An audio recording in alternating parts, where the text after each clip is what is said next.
Hi, everybody. Today is January 21st, and it's a Sunday, and we're here for a show and tell.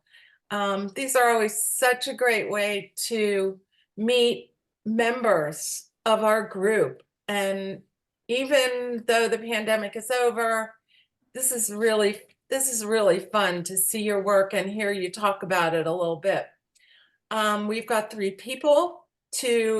three very good artists who are going to show their work. Susan Gaylord, Gwendolyn Holbrow, and Nita Padamsee.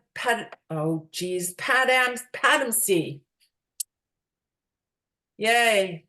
So we're gonna go in alphabetical order today, and the first person is Susan. Susan's involvement in the art includes roles as artist, teacher, speaker, writer, designer, and publisher. She works in multiple media, focusing on sculptural bookmaking and calligraphy. Her work has been exhibited widely, and here are some examples. The Arnold Arboretum at Harvard University, the University of Indiana Art Gallery, the Milwaukee Institute of Art and Design, and the Seongnam South Korea Book Fair. Her work has been featured in books, 1,000 artist books, 500 handmade books, cover to cover, and handmade books and cards, and also magazines, Somerset Studio, Fiber Arts, Bound, and Lettered Arts Review. Susan is internationally known for her advocacy of the educational and personal value of simple bookmaking through her website, makingbooks.com, and her YouTube channel. So Susan, I know I have skipped over your first name, and maybe you can pronounce that name. Sure, Kapuscinski. Kapuscinski. It's really easy to say, but it's not so easy to read. Yes. So Susan Gaylord Kapuscinski Gaylord. We're really honored to have you talk about your work. Well, thank you. I'm excited to be here. And actually, what I'm going to talk about today is not exactly what I would consider an artist book, but the books that I have published. So since 2010, I've done 8 books that I published on my own. I approach them like an artist book, but they're commercially printed. And so it started in 2010 with a book called Handmade Books for a Healthy Planet. And I spent over 20 years teaching bookmaking workshops in schools, traveling to different schools. And during that time, I wrote 3 books for Scholastic, wrote and illustrated 3 books for Scholastic. And by the third, I also was the designer of it. So it was during that period that I taught myself page layout. I used Quark, and then I used Quark Express, and then I used InDesign. So I kind of brought those tools with me to when I decided. So the shift in the first book I did for Scholastic was called Multicultural Books to Make and Share. And the shift that I did with this book was towards the end of my teaching, I had switched to focusing a lot on working with families rather than so much just teachers. And then I used pretty much exclusively recycled materials. So that was what this book was based on. And then the rest of the books I've done have been more kind of art related. And the next one was 2013, a book called Art Lessons, which was 7 essays with calligraphy introductions to each essay. And it was kind of my journey so it was partly my story and then partly things I learned from them. And so then the third book I did was 2014 was the Spirit Book Catalog, a spirit catalog of my spirit books. And this was, so I did the photography with the help of my son, and I did the layout and the design and kind of the whole works of it. And a friend wrote an essay for it. That's a really striking piece. I have that book. It's very nice, Susan. I love it. Yeah. Thank you. Yeah, I was really happy with it. I've made a lot more since then, but I probably won't do another, I think. But anyway, So these 3 books I did as where I went to a printer and had them print a certain number of copies. And what I've switched to for the rest of them that I've done is I use Amazon's KDP Publishing, which is Kindle Direct Publishing. So in that case, each book is printed, each book is printed one at a time. As they're ordered.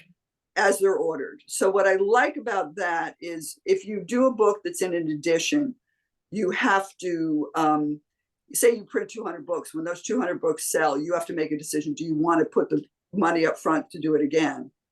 Otherwise the book goes out of print. This way the book kind of always stays in print, which I really like a lot.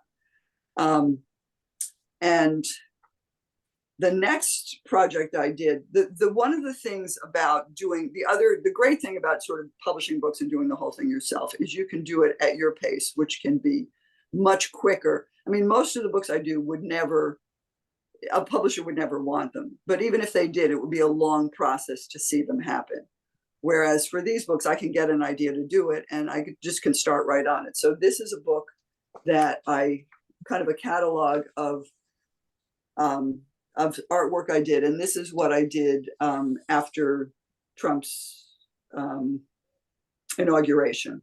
And so I picked 8 words that I thought we needed. And this was done on a big piece of paper that I tore into pieces, wrote quotes all over it, and then sewed them back together. And then I had photographed. And for this book, there's the quote, and then each one has a print version of all the quotes so that they're easier to read. Then I decided that what I needed to do was to write a memoir about my experience with calligraphy. And it was called Calligraphy: How I Fell In, Out, and in Love Again. And so when I first got into calligraphy, I was super crazy, super obsessed, did that for about 10 years, kind of drifted away. One of the things was that I did a very personal series called Childbirth Journey. And they were fairly large. They were framed in on the wall. And when I brought them home, I really didn't, I didn't want to hang them up. They weren't something I wanted to look at all the time. So I turned to the book as a more intimate way of sharing my work, something that you could close, that you didn't have to look at all the time.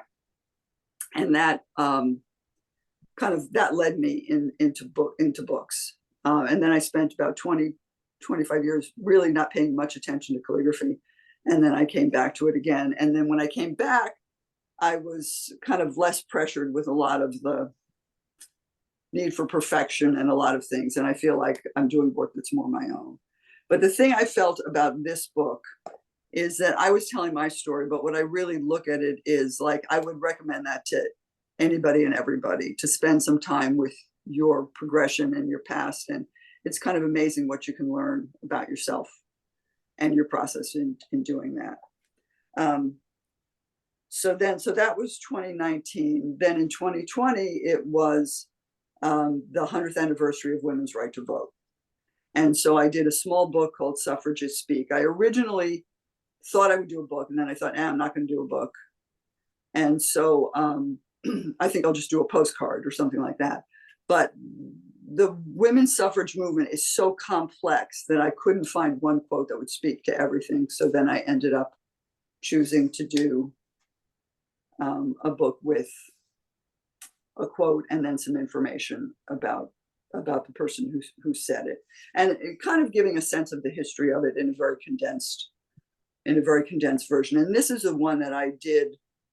This is where I've had some back issues and some problems, and this is sort of the last time I will ever do something this obsessive, because from the time I thought of it to the time I uploaded it to Amazon, it was 2 weeks. So wow. That obsessive work, it's not good for your body. No, I have a question. Yeah. When in the Suffragists Speak, is it one calligraphy face throughout, or does that it's all this change? This is something I did with a marker. Uh-huh.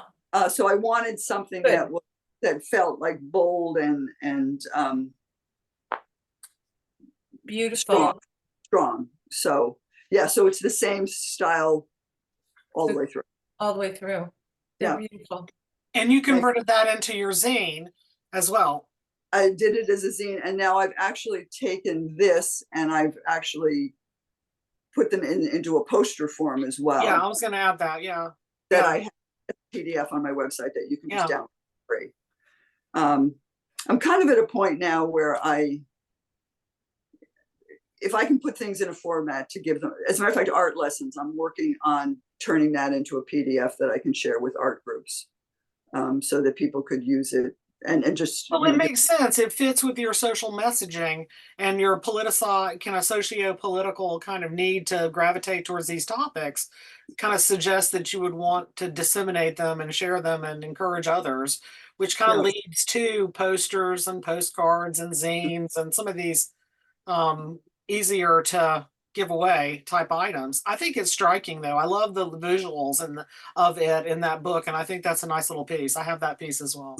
Thank you. And the one thing I'll say is one of the things that attracted me to books was, compared to say framed art, was that it could be more democratic. It could be more, less expensive, more accessible. But then I turned out doing the spirit books, which are, complex, fragile, none of those things. So this is a way for me to get back to that. And then this is 2021. This is Naming the Garden, which is dedicated to my mother-in-law, who was a gardener and who said, to her memory, and who one day announced to me that I should learn the Latin names for plants. And so, being me, I said, okay. So the way I learned was just by, when I saw the Latin name in a catalog, I would just read it. I wouldn't just ignore it, or in the garden center. So the idea of this is a book of photographs for you to look through and, and just familiarize yourself with the Latin names, just kind of have them become part. So there are 50 plants. One of the things about these books too is I'm not intending them to sell in a bookstore. So the back, you always have to put the barcode on it when you go through Amazon. But I don't put a blurb. I don't put an author bio or anything. I'm really approaching this as if it were an artist book, even though, I'm not hands-on making every step of it. And then the last one, and the most recent one, is a book called Offerings. And this is one that I did. It's, COVID's certainly not over. So I can't say that it's sort of getting closure on it, but it comes from the experience of COVID, feeling like we need words, we need some guidance. And so I'm just going to read you what I wrote about words. In difficult times, I see words as amulets, protections to be held close, not admonitions or advice, but reminders of a larger and deeper world ready to show us its wonder, caress and comfort us, and lead us to peace and joy. I give you these offerings from my hand and my heart. So during COVID, I did a lot of posting on Facebook, and I would did a lot where I would write a quote on a dark paper background with metallic paint. And so I kind of had the idea that would make a good book. Kevin Harkins, who's a friend of mine, did the photography, and I'm holding the paper in each one. The reason for that is because I found right from the beginning when I was posting them is if you just had it flat, it was hard to pick up the shine of the letters. So by holding it, we could get it so it picked up the shine of it. And then, but I also felt that really personalized. I thought it made a huge difference having the hands visible. Yeah. Yeah. It also gives it the scale because it's quite petite. And you have beautiful hands too, so it's really nice. Yeah, and it's just interesting how something that was done for a very practical reason turns like it did so much more than that. kind of, so anyway, so then the decision, but when I work on a book like this, like I got the photographs and then I started to design the book. So I don't have a plan ahead of time, which is kind of what I learned from the Spirit books that I like. That's how I like to work. So then so I decided on a square for the shape. The practical reason is that some of the texts are horizontal, some are vertical. The square really accommodates them all. But then I also like the shape of the square. It's modern. And it feels like it's not like a paperback novel. It's kind of going to be something else. And so and then I knew I wanted to be small. And then my other kind of big decision was that I wanted to put just one image on a page. I didn't want to have two competing images. And then it was like, what am I going to put on the other side? And I knew I wanted to do something. My first thought was I was going to write why I chose the quote. Then I realized that was really inserting me in it in a way that really wasn't helpful. And so I ended up writing a little, like a mini Wikipedia entry about the person. And I was going to say something else about, so one of the things about printing, so I print through Amazon. The print quality is decent. I think it's quite nice for the price. But it's not like spectacular, but I feel like it's important to make these accessible. So, I sell them on my website. I occasionally will do an event somewhere that I'll be, but I want to keep them priced like a book, not like an art object. So, and that's kind of what I have to say about this. So I'm happy if you have any questions.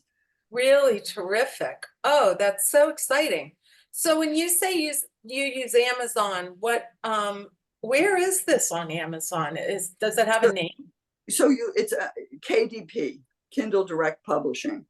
So if you look that up, you can find it. And I think it's a good, and I'm also happy if anybody wants to do like a session where we talk more details. I'd like to add that to the resource page on print on demand resources that we have on NEBA's website. There's some other options for print on demand. Yeah. So, and just very quickly, so Amazon, you sell through them. There's also Ingram Spark, which does, those books can end up in libraries.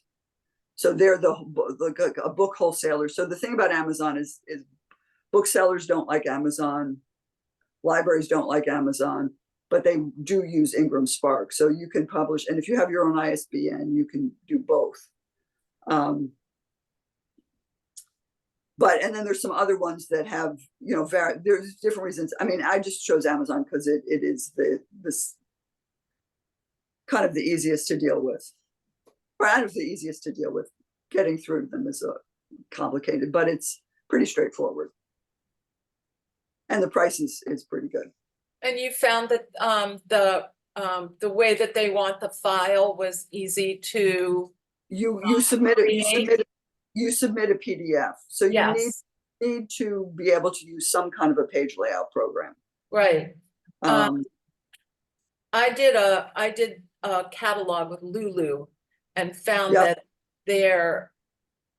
how they want that PDF, basically the mechanical, was really complicated. Yeah, MagCloud was a little bit too, I thought, when I tried to use them. Who? MagCloud. Yeah, I think I used them in the past. I found the Amazon's pretty good. I mean, it's really hard to get help if you need it. But I mean, and the one thing about it, which I've said to other people who I've kind of helped to do things, is the one thing is you feel like you've done such an accomplishment when you get your PDF done. But then that next phase of uploading it and just all that stuff just seems more, it can bog down. You're not over when you've made the PDF. You're not right. You think it's not over yet. You post it and you think, phew.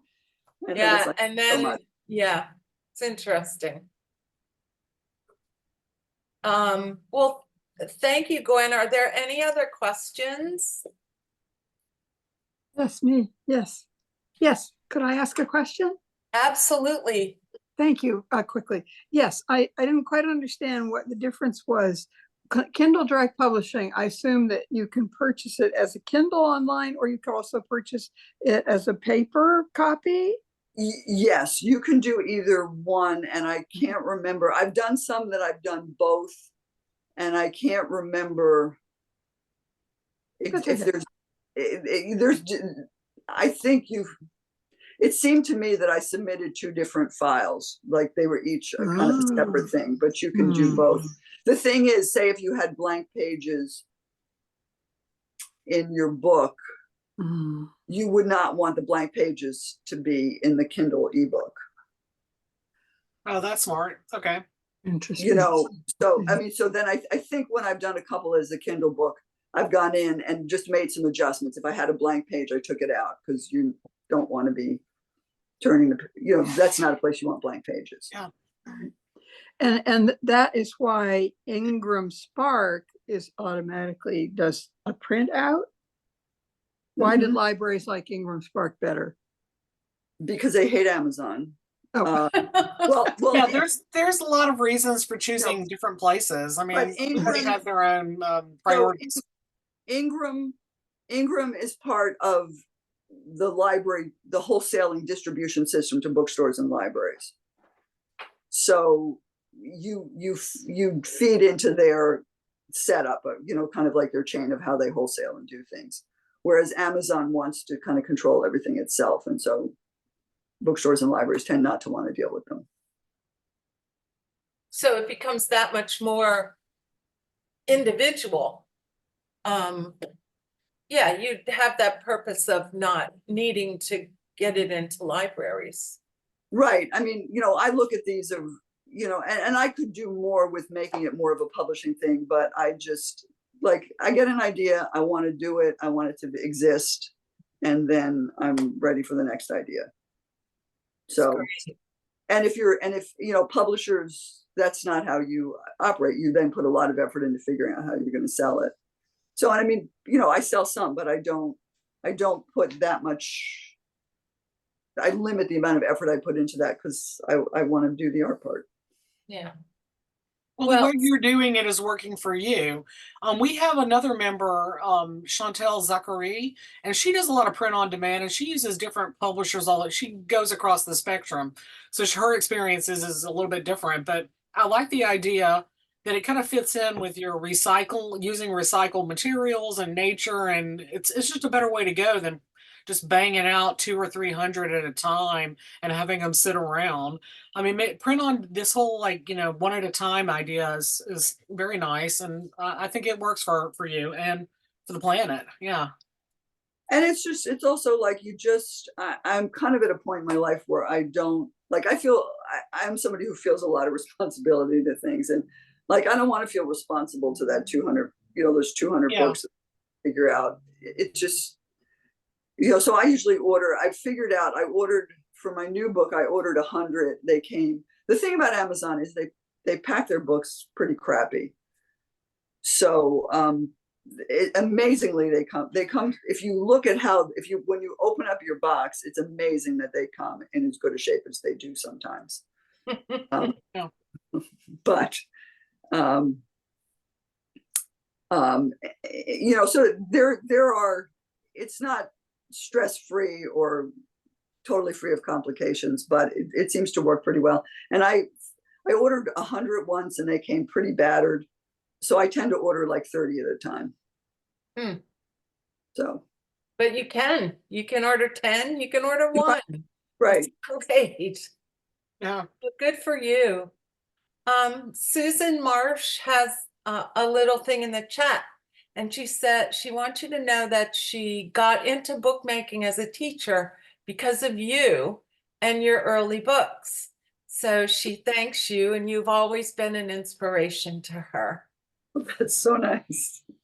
Your YouTube channel is really seen by a lot of I do art classes for teachers who need to get the accreditation points to keep their certificate or whatever in Massachusetts, and they talk about how much they use your videos for children's bookmaking. Okay. Your YouTube channel is fantastic. Yeah. Well, thank you. Yeah, I mean, it's been a long time, so I've been doing, I Yeah. can't remember when I started the YouTube, but it was a long time ago, and now I've done things that are more, and now I'm doing a series of not instructional, but just like my reflections on being an artist. And the thing is, like, I do a fair amount of writing, but writing, it's a lot more work. This way I just babble for 8 minutes and I'm done. I mean, I practice ahead of time. I plan what I'm going to say. Well, we enjoy your babble. Keep babbling. Well, thank you, Susan. This was great. Oh, good. We're really lucky to have you in the group, and it's so wonderful when you share your inspiration, your work, and your knowledge with us. It just makes us a better group. So thank you. Thank you.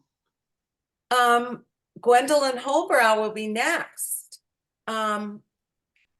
She's a book artist and a letterpress printer, and has used media from bronze and Barbie dolls to ink and paper in her exploration of the connections and boundaries between substance and spirit, self and other, and the workings of time. In addition to earning a bachelor's degrees in linguistics and studio art, she has studied bookbinding at the North Bennett Street School and letterpress printing and book arts at the Mass College of Art, and interned at historic Hatch Show Print in Nashville. Her award-winning work, often humorous and always thought-provoking, has appeared in museums and galleries throughout New England and beyond. She lives, makes, and plays a bluegrass fiddle in the greater Boston area. Wow. Digging the fiddle, yeah. Fiddle. You could probably guess from that. About a year ago, I found out that one of my grandchildren had ADHD, which made me realize that my daughter had ADHD, which made me realize, oh, I have ADHD. And you can tell from that collection of activities that I'm all over the place. And you're never bored. That's for sure. That That's absolutely the beauty. Well, tell us about you and your work. And I see this is in that. Let's see if I that's can. all. That's fine. Let's see. Well, I'll turn on the video on this other. Did you make your sweater? No, I bought it. In fact, I went to a party and I saw someone wearing this sweater, and I was like, "Wow, that is a beautiful sweater." So I got one. It's from the Irish sweater company. Let's see. Now I need to figure out. I need to turn this on. I had it all figured out. Okay, that should show my desktop. Can you maybe spotlight that, Christina? Okay. There should be 2 Gwendolyn Holbrows there. Oh, yeah, they're my hands. We don't see that yet. If you look in gallery view, you'll see them very tiny. Okay. I'm gonna. I have I have kind of a. Just 1 second. I'm. Okay. I can, let's see. I have some stuff I want to share on my, oh, that's good. There you go. Fabulous. All right. Wow. So well done. I thought I'd start with some very, very early work just to show you that I've been doing this for a long, long time. This could zoom in a little bit, maybe. Maybe not. I won't bother too hard. So this is one that I made in high school. After reading whoever it is, Sartre or somebody who says l'enfer c'est les autres, hell is other people. So this is a little book about all the different things that hell is in French, because it was in a high school French class. Being alone, being in the dark, being hot, being cold, etc. Anyway, so like I said, early work. And I made books when I was a kid. I mean, it's just something I've always done. Wow. These are a couple that I made for my children when they were little. The house that Jack built with you know, little things that open and stuff that you know, sand is something is glued on there. The rat's tail is mostly gone, but there's a little bit left. You know, sort of a Pat the Bunny version of the house that Jack built, the Maiden All Forlorn, etc. and another one like that. And in fact, well, so this one also things that you open and look inside. And then let's see, when did one fabulous gift that my husband gave me back then was a comb binder. So I've used that to make all kinds of books for family. But then as you can get into the somewhat more formal stuff, a piece of What's the a wrap comb tail. binder? It's let's see here. It's a binder that does this kind of binding. Oh, This yes. is called is the comb, and it punches the row of little holes and then spreads it apart so that you What can. a romantic gift. And he had to run, you know, it's about like a sewing machine, an old sewing machine in weight and size, and he had to run with it through an airport. He wants me to remember that. But yeah, really nice guy. So later on, I went to back to art school, and I was about 40, and started showing more seriously.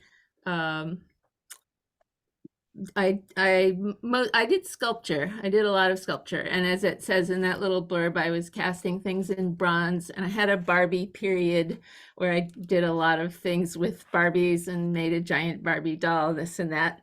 You were ahead of the game then. Well, someone was, and I still have a lot of them, you know, out in boxes in my barn and things like that. Their day is past, and my sister said, "Oh, you could sell those now," and I said, no, that moment is gone. They were from a different era. But one thing I did, let's see, maybe I can share this. Can I share? Host has disabled it. Can I share this screen, Christina? Let me find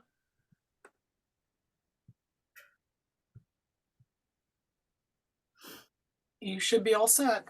Okay, great, thanks. Let's see. It's gonna be this one. No, here we go. Here we go. This is so this is an installation I did at the Danforth Museum back in 2007. It was really cool, if I do say so myself. There was a lot of reflective stuff in it, and it was set up to be a sort of a you know, meditative chapel space, and there was also sound that echoed back at you. And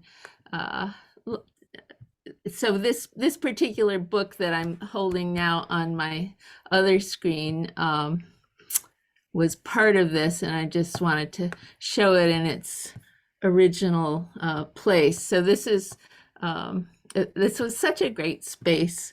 Anyway, there was a desk here. There were a couple of different interactive places where people could sit down and write in something. And this book, just to give you an idea of what it is that you're looking at here. So this is from the Reflections installation, and it's set up so that you know, it's one you can see. Let's see, you know, it's do that. So the reflection is an important part of each page, and so this is the only altered book I ever did, and it gets more interesting. Did you use reverse text on some of the pages so that there's no text, no Okay. text at all. Oh, there's musical notation. That's the only thing. So some plain pages. So, you know, if you're sitting and looking at this book, you're seeing yourself in a lot of different weird ways. So that is also part Like of a funhouse mirror. Yep. And the original installation had a fair amount of that too. So, you know, and windows that go through and show you other windows in, like here, where you can see, you know, it looks different from each side. and then the pink stripe era. Anyway, so that was an early, sort of more official arty book. That looks very properly bound as well. This has some other book inside. I don't even remember what it is. Ah, I cut a bunch of the pages out. Let's see, can you see that? yes. So it's an Yeah. altered book. Yeah, it's an altered book. Now I understand. I didn't know a word for that then, but that's Yeah. Is that Mylar, silver Mylar they're using? Yes, I had. There's a place in Spencer, Mass, that makes films that are for coating batteries and things, and they're called FlexCon. Anyway, at the time I was teaching art at the Danforth Museum, and FlexCon will give end rolls of Mylar to art institutions and schools and things like that. So I just had so much Mylar to do whatever I wanted with, and it was so much fun. So everything that I do seems to be, it's not that it comes from me and I look for the parts to do it. It's more that I see something that makes me think, oh, that would be cool for something. Let's see, another artist's book. Not too long. This was one. It's a bigger one.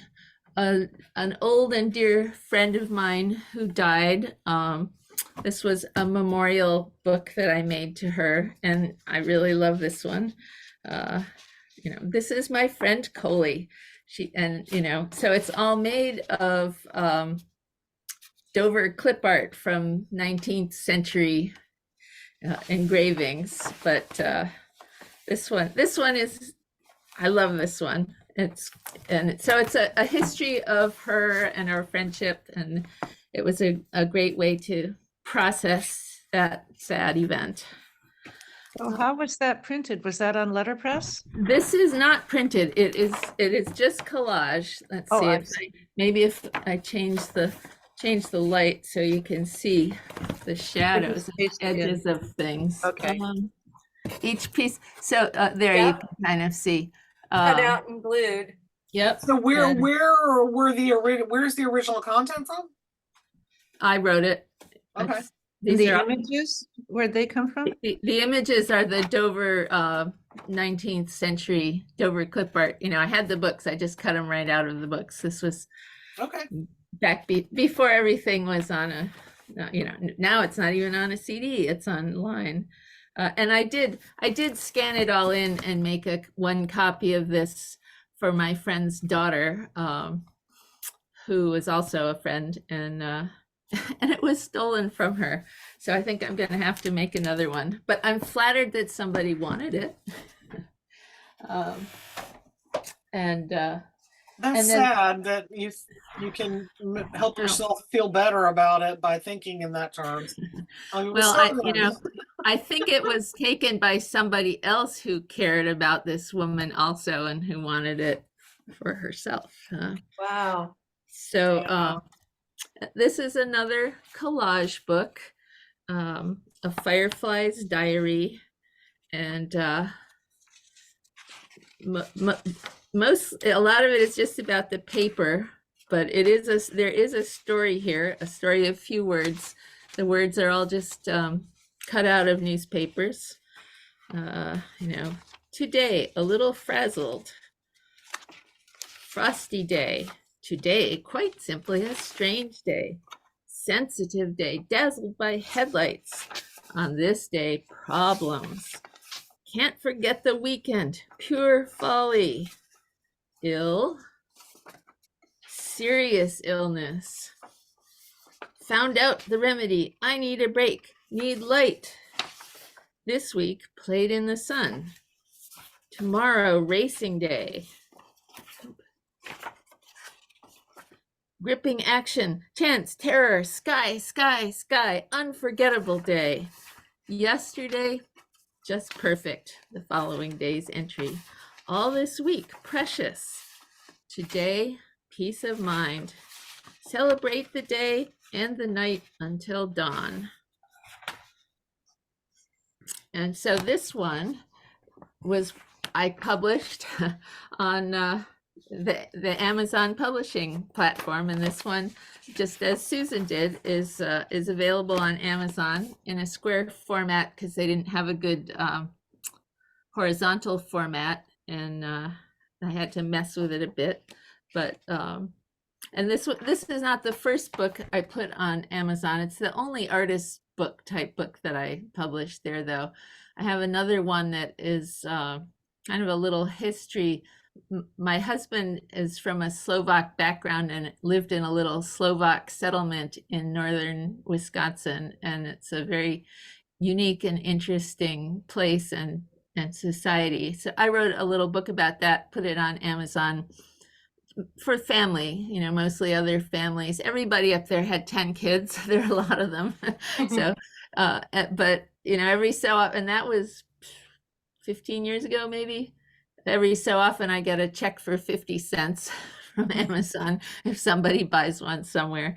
So it's not, and about the same with this one. It's not a money-making operation, but it is satisfying to get it out there, as you say. And I do have also an Ingram Sparks account, and I'm going to use that in the future. If you're serious about selling your work, as Susan was saying, it's a better platform. And if you get more of the money than you get from Amazon. Amazon's, keeps changing the rules to make it better for them and worse for us, strangely enough. Let's see. And then it was sometime after that that I did the bookbinding course at the North Bennett Street School. And that was wonderful, and I loved it. And you learn really classical binding with the curved spines and all that. And the thing is, you're always binding blank books, which I'm not very interested in a blank book. I want some content. And in the end, I wrote diaries in all of these during the pandemic. So these became my pandemic journal. And let's see. And not too long after that was when I started learning letterpress. And it was nice to have that bookbinding experience. Here's the same book in two different bindings. SPQR, well, that's another story. I won't make you listen to the whole thing, but this is letterpress printing. There's one typo in it, but I mostly have scraped that out with an X-Acto knife and corrected it. It's an edition of about 20, I think. And this is one, about a special moment that I made and gave to other people who were there mostly. But did you marble the paper that's in the no, this book? is store-bought marbled paper. I got it at the artisan store in Central Square, which now sadly has closed, and they're only in Lynn or somewhere. Yeah. Too far to go. But this was when I was first learning letterpress, and I love it. And lovely little books. Thank you. Let's see. The next, it was after that I started getting into the artist book concept. And this is an accordion binding that I actually learned from Alice Stan, who's a member of this group, when she was teaching. I think she still teaches at Mass Art. And she's also getting her master's degree, so she's taken some time off. Oh, I thought she had it already. This was one, well, I mean, I'll just read it to you because why not, or sing it to you. Round and round the cobbler's bench, the monkey chased the weasel. Let's see, hard to see it there. The monkey thought it was all in fun. Yeah, pop goes the weasel. It's a pop-up book. Penny for a spool of thread, a penny for a needle. That's the way the money goes. And my father couldn't believe I burned a $1 bill. Pop goes the weasel. And then there's the shocked monkey at the end. And so I got into doing pop-ups for a while, and there was that. And here's a card. Maybe see it better this way. We rock on the shoulders of giants. That's Chuck Berry with a little teeny Elvis there on his shoulder. And so during the pandemic, I got involved with the Mail Art Network, where people, you just send people art in the mail and they send you some, and it's a lot of fun. And I did a lot of pop-up and collage for that. Here's my my Bernie Sanders icon. Sits on my desk looking crabby. I love that. I want one of those. I should make one of those. I'll make one. That's cool. And this is a mail art little, I guess it's a zine. But somebody in the Mail Art Network sent me this collage, and it kind of creeped me out. This, white woman sitting here with the boxing gloves on and this little black child down at her feet. And I was like, what do we do with that? And it ended up turning into this. First, I tried switching their places to see what difference that made. And there's a story that goes with that. And then I tried, well, what about Madonna and Child with a little 24 karat gold leaf on there, because why not? And then I thought, well, what if they're dancing and having fun? No, they don't really look like they're having a good time. This is just not working out. And but the happy ending is they gave me the camper. So you can see it's a lot about story for me. And I'm just about to wrap up actually the Illustrating Children's Books certificate program at UC San Diego, which has been a lot of fun, really interesting, and hoping to actually publish some kids' books. This is, you can see it better this way. This is my graphic memoir. So you can see, like, there's no two alike. There's no series. I just do something and then I go do something else. It's not great for a career, but it's pretty nice for a life. So this was something that really happened at Fiddle Hell, which is an annual event for fiddle players, not classical but any other kind, in Westford, Mass. Fiddle Hell, there are a lot of fiddles. Fortunately, there's also food. I got a turkey club sandwich in one of those plastic clamshells. I was so hungry, it looked delicious. I didn't want to unmask to eat it, though, not with all those breathers around. Luckily, Jay still had a room. He opened the window over the HVAC unit. I sat down next to it and opened the clamshell. Oh, there's a big ugly clusterfly here. Come on, turn the page. I was starving, but it was too big to eat all at once, so I broke it in half. Does anyone want the other half? I asked. No one did, and when I set it down, the damn thing tipped over. The extra half landed on the HVAC unit and stopped, except for the bacon, which made a dash for freedom. In my defense, the old mechanical HVAC innards had been replaced with a fancy electronic unit, smaller with a curved top, leaving a gap at the front. That bacon put on its traveling shoes and lit out for the gap. As swiftly and inexorably as a $10 bill vanishing into a vending machine that's out of change, that bacon was gone. But no Snickers bar or bag of chips or lottery ticket came out at the bottom. In fact, the bottom was tightly sealed. The front panel, too. There was no way out. It was the manifestation of an old-time fiddle tune, Shove the Pig's Foot a Little Further in the Fire, which a pig foot is a blacksmithing tool. It's one of my favorites. A week or so later, I mailed the hotel an anonymous letter in case they wanted to open up the HVAC unit and retrieve the remains. By then, though, that bacon was far, far away. Oh my gosh, that's wonderful. I love that. Well, Thank- listen, we're kind of running out of time here, and Okay. we really have a great sense of your sense of humor and your thinking, and your talents are really, really wonderful. You make great little books. Here, I have one more it's actually in a show now at the Cambridge Art Association, but it's just such a cool mechanism. So just here's the dummy of how it works. So this was, some of my Yeah, experimentation in how to make it happen. So yeah, nice. I do a lot of different things. Yeah, but they're all wonderful. Thank you so much for sharing your time. And are there any questions for Gwen? Keep writing those stories and doing those little illustrations.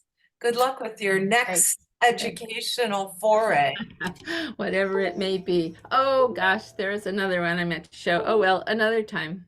Another time, there's always a second show and tell, maybe even 3.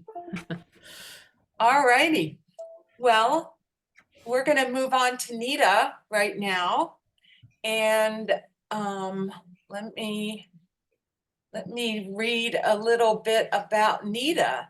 Nita is a graphic designer and calligrapher. So we've got 2 calligraphers today, residing in Hopkinton, Mass. She came to the USA in 1986 after graduating from the Sir J.J. School of Applied Arts in Mumbai, India, with a BFA in graphic design. She also studied and graduated from Boston's New England School of Art and Design in 1987. She was there 10 years after I graduated with a diploma in graphic design. From 1987 to 1992, she worked as a designer for Clark Linsky Design in Boston. Over the years, she has exhibited her work in group shows with Mass Scribes and at several international calligraphy conferences. I've seen Nita's work and it's just glorious, and Thank you. really excited to see what you're going to show us today. She's also in the Cape Bound show, so we will be able to see one of her works there. Thank you, Carolyn. I'm going to share my screen.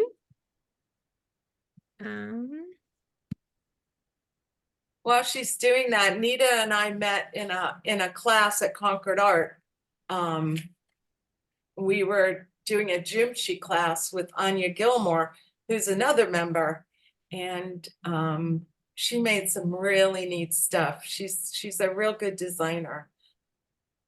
Thank you. I finally finished it yesterday. Oh my God. What did you finish? The scarf. Ah, yeah, scarf. because remember I had to sew it a little more and everything. So I hadn't done that. So I finally finished it yesterday and took some pictures today and sent it to Anya. Nice.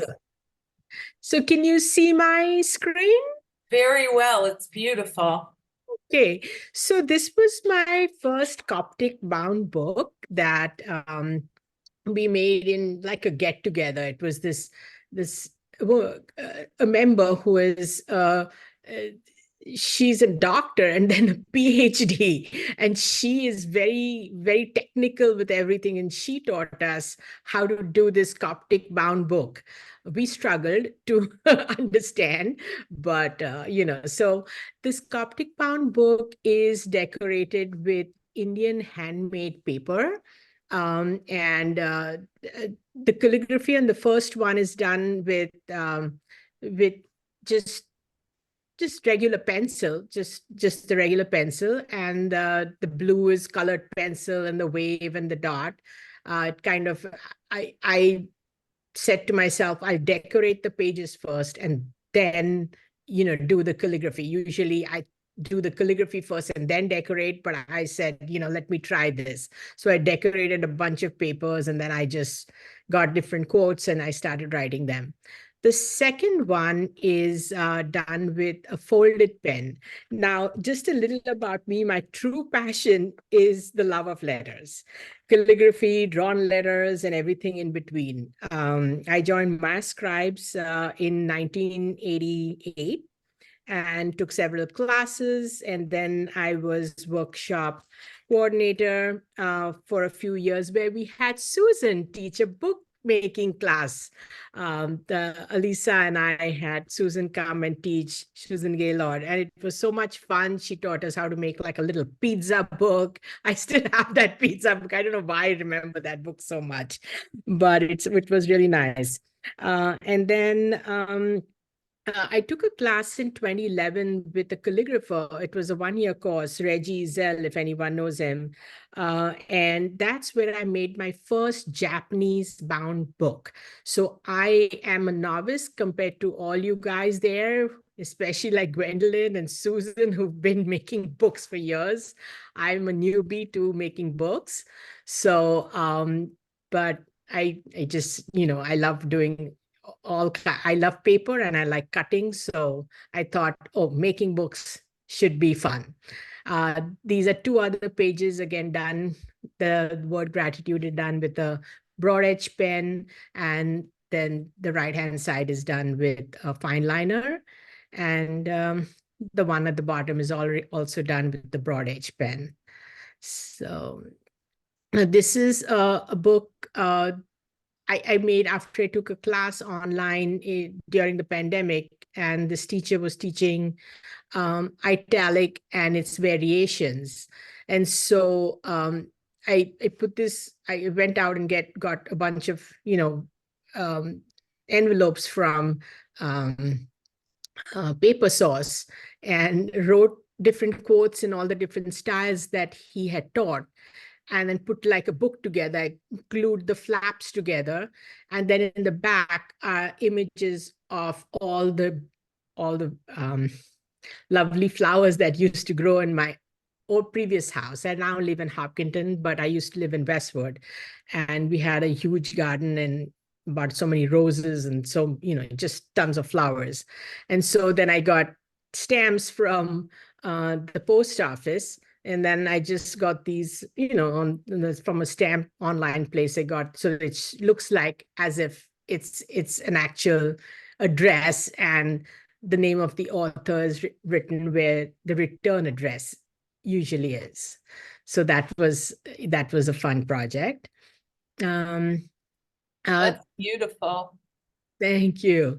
Now I also have started coming back to my roots, learning and doing, it's called Devanagari calligraphy. It's like the basis of all Indian scripts. And there's this girl, she does this 21-day, it's like in India, they do a 21-day pilgrimage on foot, but she doesn't live there. She lives here now. So she does a 21-day calligraphic pilgrimage, and she does one piece a day. These are poems or songs written by saints, and so she invites different friends and artists to do a piece, just one piece for any one of those 21 days.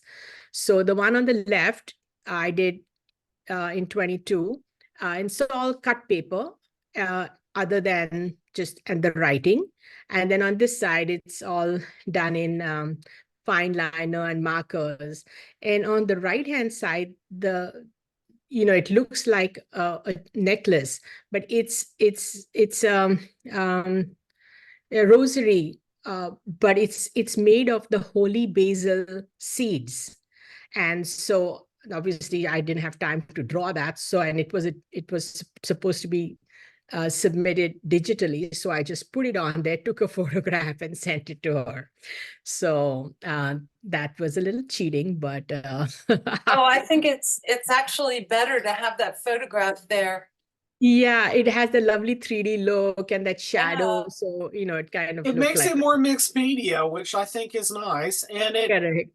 the shadow kind of gives it a little step towards reality, which is kind of nice. Yeah, you Yeah, did a yeah. beautiful job. Thank you. Thank you. And there's all the symbolism and all that stuff, but never mind that. Okay. Then also dabble in Indian art. When I went to art school in India, they didn't teach us much about all this stuff because Indian folk art is typically done by, people in the villages that are kind of way inside. And it was just a way of them, you know, they didn't have, Marshalls and they don't have, fancy stores. So they would paint on their houses. They would do designs and on the floors and on the walls, the outside of the house, inside of the house. And this art form is from the western part of India, and the whole region goes up to almost um, the just up to Nepal. That's how far. It's a huge area, and they all have different styles. And this combination is lotus and fish. And what it says, lotus is very, very significant in Eastern cultures. And it says the lotus flower is considered a symbol of purity, enlightenment, self-regeneration, and rebirth. And the fish are a symbol of fertility and prosperity, and they symbolize wealth and abundance. The existence of fish means that all the elements of nature are in harmony, and hence there is prosperity. So this was a combination of, and they're just done in fine liner and markers. So it was a lot of fun. And this was done on like a circular, I had a pad of circular paper, and it's the fish and the lotuses. This is again Indian art, which somebody asked me to do 3 or 4 trees. So I did a thing of combination of trees and fish. The one on the left was a little more involved, where there was a fine liner, there was gouache, and then on top of the gouache were the lines. And that's from another tribe in central India. The one on the right is similar from the fish and the lotus, the tree and the fish at the bottom. That's from the same Western state. But this one on the left, the blue one, is from a tribe called the Gond tribe. And they believe, the one on the left, the Gond, and done in the Gond tribe who live in the central India. The theme of Gond painting is nature, because they believe that the life of man and nature are interlinked. So Beautiful. Thank you. Unbelievably complex, so well designed. Both And of them. one of the Gond artists said that when they do these dashes in their paintings, the dashes mean rice. Rice is a big part of their diet. And so it means their fields, their rice, and the tree gives them shade and it gives them fruit. And, so that's how they kind of, respect nature. This is the piece that will be in the Cape Cod exhibit. This is another folk art style from the state I was born in. So I used to see this a lot when I traveled a little out of the city, but somehow never knew how to do it, or I thought, oh, it's only done by those people. But I took a class with a teacher during the pandemic, and it is from the Warli tribe. And these Warli painting traditions in Western India among the finest examples of folk art style of painting, which date back to 2500 or 3000 BCE. They do them on the walls. And I met one of the Warli people this year when I went to India, and they were saying that, they do the art and then the rain comes and it gets washed away. So you typically only stays for about 4 months, and then they just take mud and they put stuff on their walls and they repaint on it again with some other thing, So this was I for this I use, it's only a 4x6, and I will show you all these. It's 20 panels altogether. And typically it's done on like a mud color with just one with white. And the white, what they use is rice flour and some kind of a glue, and they draw with a stick. Now they use brushes and nibs and stuff like that. I did this with this, I don't know if anyone has used shadow watercolor. It's this Japanese shadow watercolor. It's all little on the dark side. There are only 6 colors in a pan. And then I mixed them and got the, one blue, mixed it with something, got a different color, that kind of thing. It's extraordinary. Thank you. And obviously, when I wanted, this was in my head because they do a lot of foliage and a lot of trees and plants. And I'm like, I need to have something to say. And I one day was just looking through, I don't know what, and then some newsletter that I've subscribed to, and I see this thing, and this excerpt is from Catherine May's book called Wintering. She writes about resilience, the wisdom of sadness, and how the science of trees illuminates the art of self-renewal through difficult times. Catherine May observes with life-tested clarity the key to wintering is to emerge from the coldest seasons of the soul, not only undiminished, but revitalized. So that really spoke to me, and the whole, it says, it is far from dead. In fact, the life and soul of the wood is just getting on with it quietly. It will not burst into life in spring. It will just put on a new coat and face the world again. So, and these are the cover. The only place I used gold and silver was for the sun and the moon. Otherwise, it's just kept it with white, keeping true to that, that folk art form. I do like the little illustrations and continuances into the hills and valleys, connecting, and the little. I mean, I've looked at this piece because I'm the one that posted it for you on the NEBA gallery, your gallery page. So I looked at it a couple of times, and I was enjoying the panels. But now that we're seeing close-ups, I'm understanding that I don't think I really got to see it all the way yet. So I'm looking forward to the show to be able to look at it in person. This is really cool. Thank you for sharing it. Thank you. Thank you. I asked, so you're drawing with white on top of the color?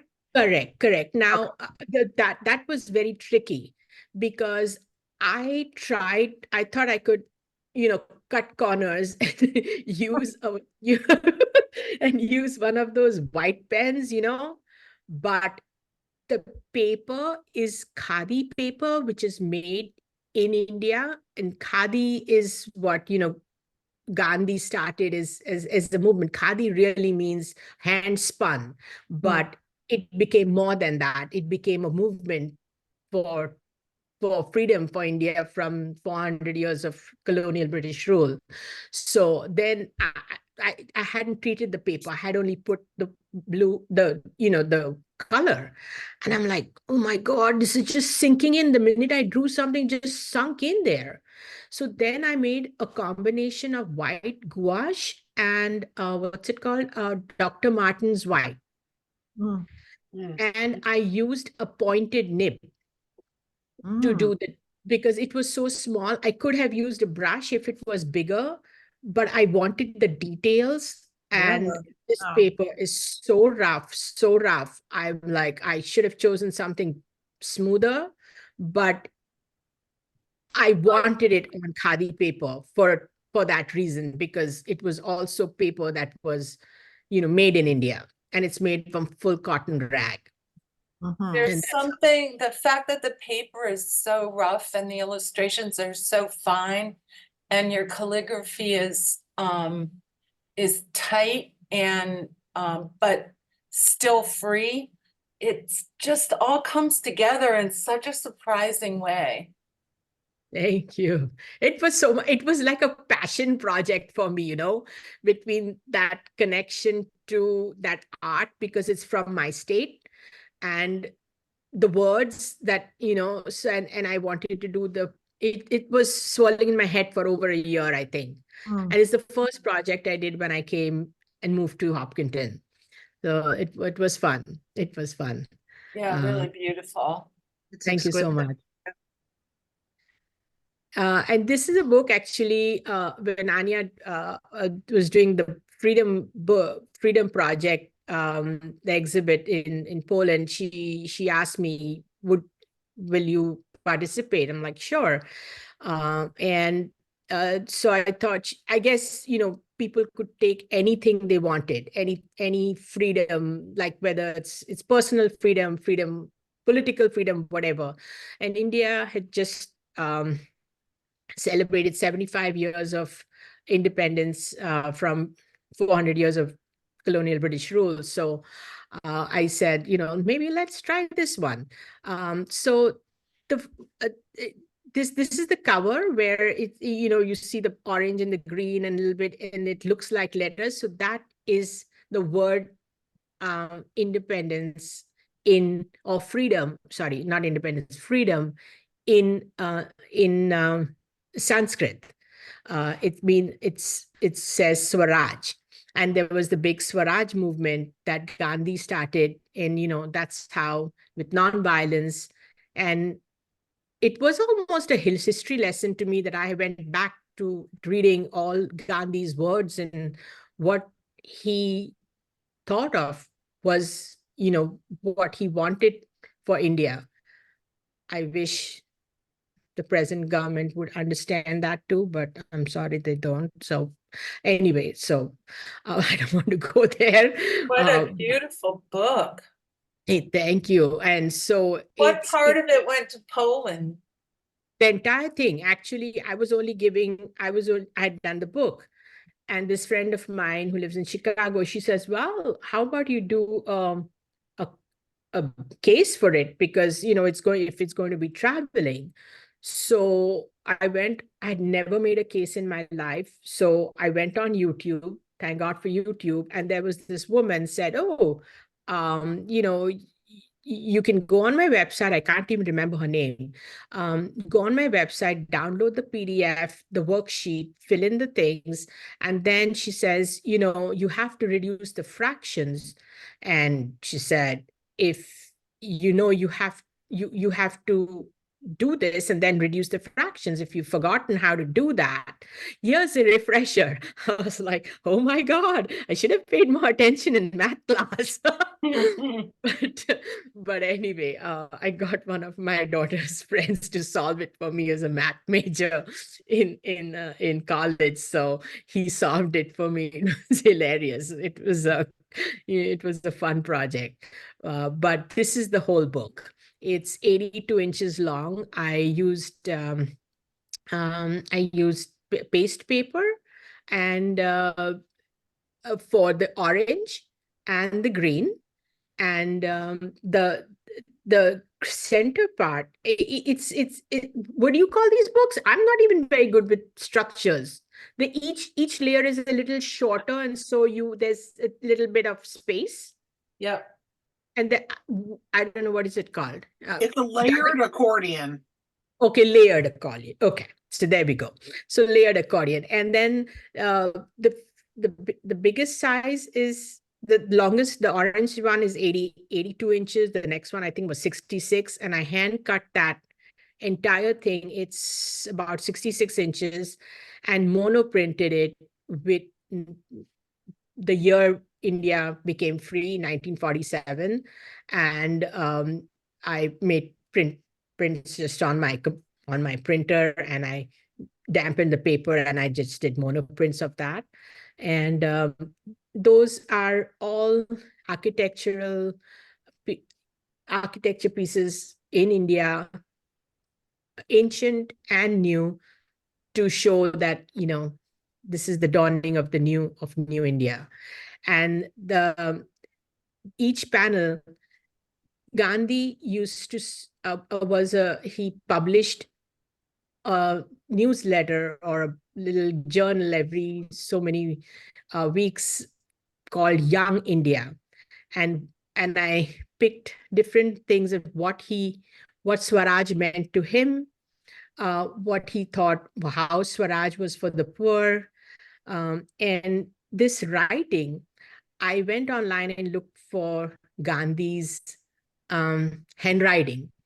And I took some of his inflections, the way he's written his F, the D's, the G's, so I just used some of those. And this again was done with the combination of gouache and Dr. Martin's white on that on that paper.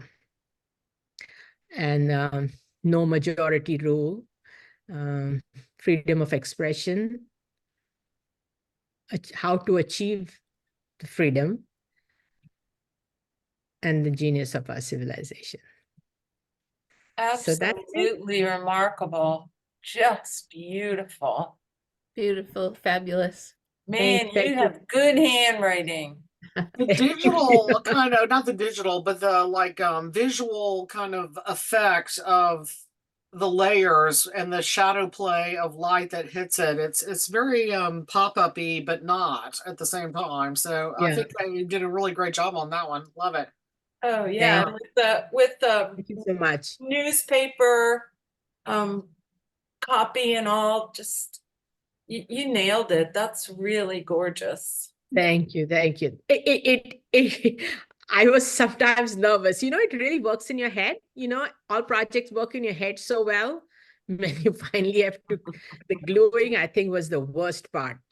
I hate gluing. I decided trying, who said that before? I think Gwendolyn said, don't want gluing, want to learn just, binding with, by sewing. Red. Yeah. Yeah. Yeah. Wow. But it was fun. Now, that's a beautiful book. Absolutely gorgeous. All of them are really stunning.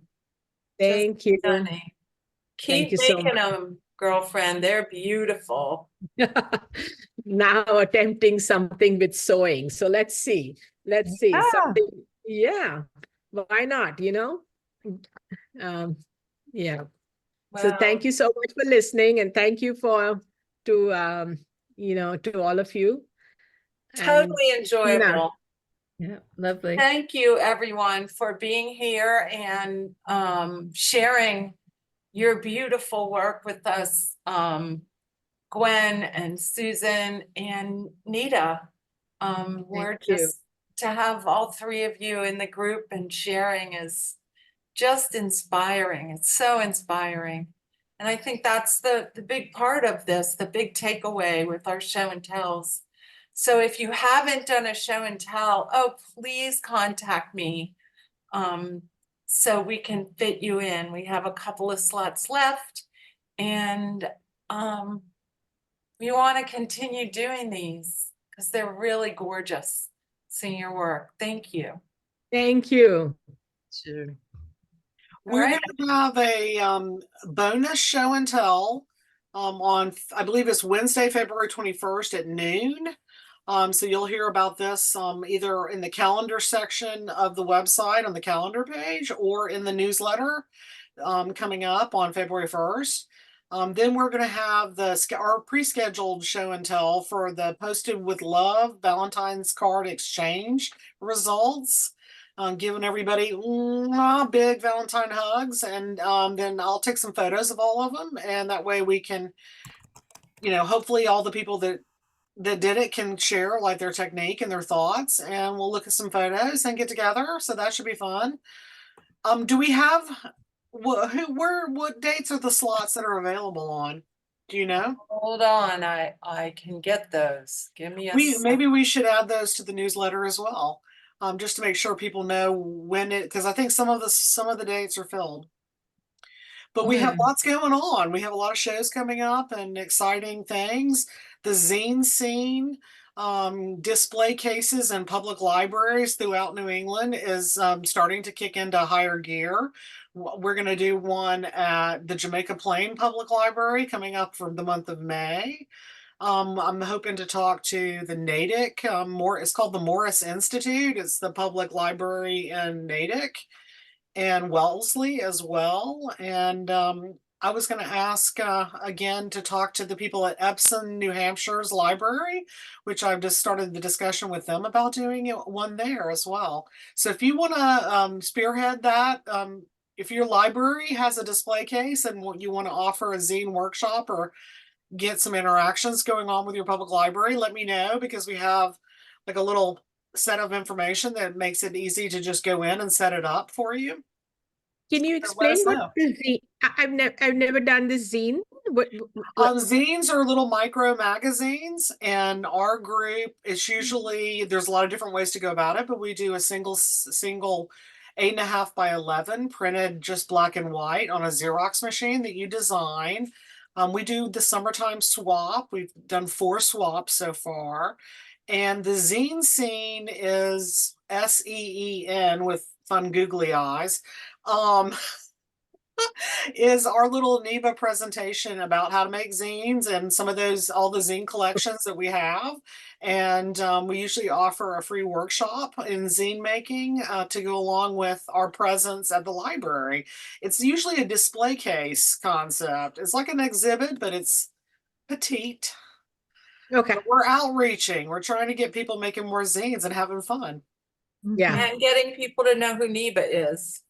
That's good too. Yeah, it's part of our outreach idea, and hopefully more zines are coming this summer. So hopefully if you haven't done it before, you might consider looking at the zines that previous people have made and getting inspired to jump on in. I can see that bacon running away with a zine.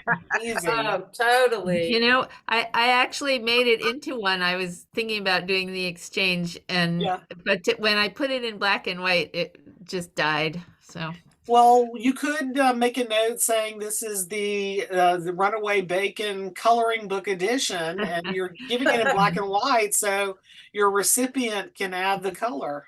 I'd like to just exchange physical ones instead of files. Then I can, you know, Well, digital seems to be trade it with working. it.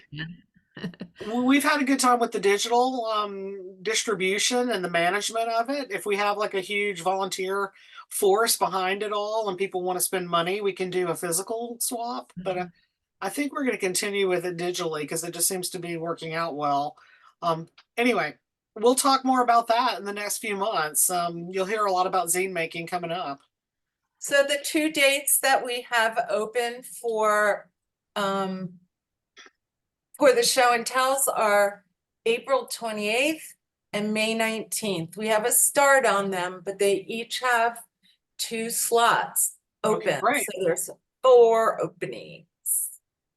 So show us your stuff.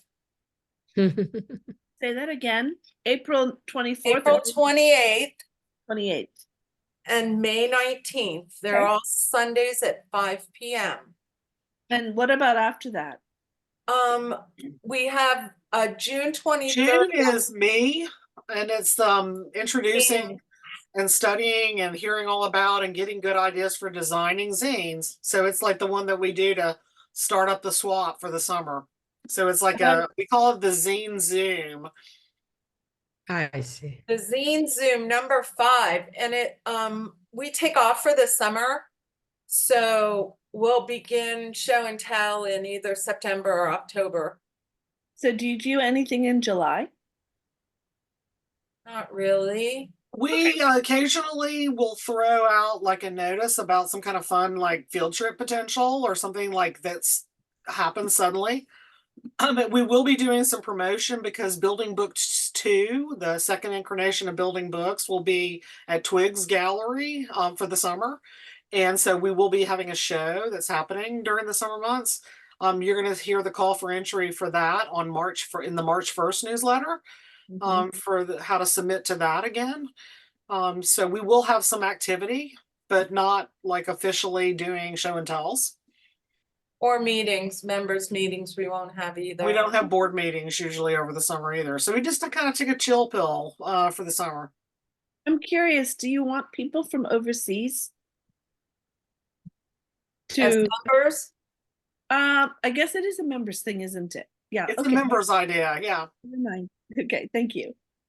We're doing good. We're still trying to get the membership from last year to renew their dues, but we've picked up a few new members, like 4, I think, maybe, or 3, since January, and we're cooking along. So right now, I think we're officially somewhere in the like 65 to 66 actually paid members for this year, but we'll probably end up in the 90s again.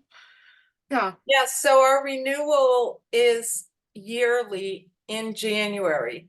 So thank you for the reminder, Christina, that we all need to re-up and to keep us going.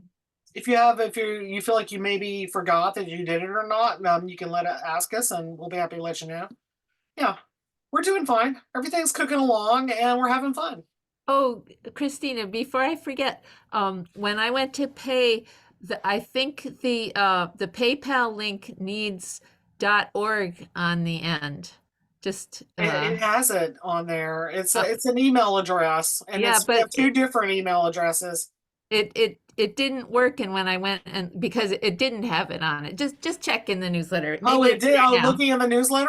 Did I Yeah, not type yeah. it right? Maybe that's the case. Yeah. I've had people say that they find it via NEBA members at Gmail, which is our Gmail address. We have multiple, like a lot of people Yeah. do. I have 3 or 4 PayPal addresses. Well, it just didn't have So- .org on the end, and so I Okay, went that's back what it and looked. was. I looked on the website and found it and paid, and I meant to tell you, and of course I didn't think of it till right Yeah, now. I had some people say that PayPal at NewEnglandBookArtist.org didn't exist, and I was like, but I got your payment. Yeah, if you put org on the end, it works great. So I was like, I don't understand that. But anyway, Well, okay. yeah, and there's always typos. You can't do anything with that. So that's a typo. No worries, no worries. No, and thanks for looking into it and making your I'll make sure that correction. gets corrected. Yeah. Yeah. Well, I can't undo a newsletter or email, but I can moving forward fix it. Yeah. So thank you everyone for coming to this show and tell. It was extraordinary. Thank you. Thank you Thanks all. for sharing. Yeah, really, really great, Nita. I loved your stuff. It's Thank beautiful. you. Loved all your fun things and your sense of humor. And I've Oh, always yeah. loved Susan's work, and I Yeah. love the cross my with the spirit growth. calligraphy. I love I that. thought that was interesting too. That's a component that was cohesive throughout. Yeah, that's Susan, Susan thank and you for Nita. all your promotion of book arts in general for all these years. Big loves and hugs Thank you. So for inspiring. all the work you've done to make people understand more about book arts, from little teeny Yeah. kids all the way up. So inspiring. Susan, I also had your book. I lived in Japan. I was working at an international school. I still have that book. Oh, So wow. Yeah. anyway, Look Thank how you many people much. you've reached.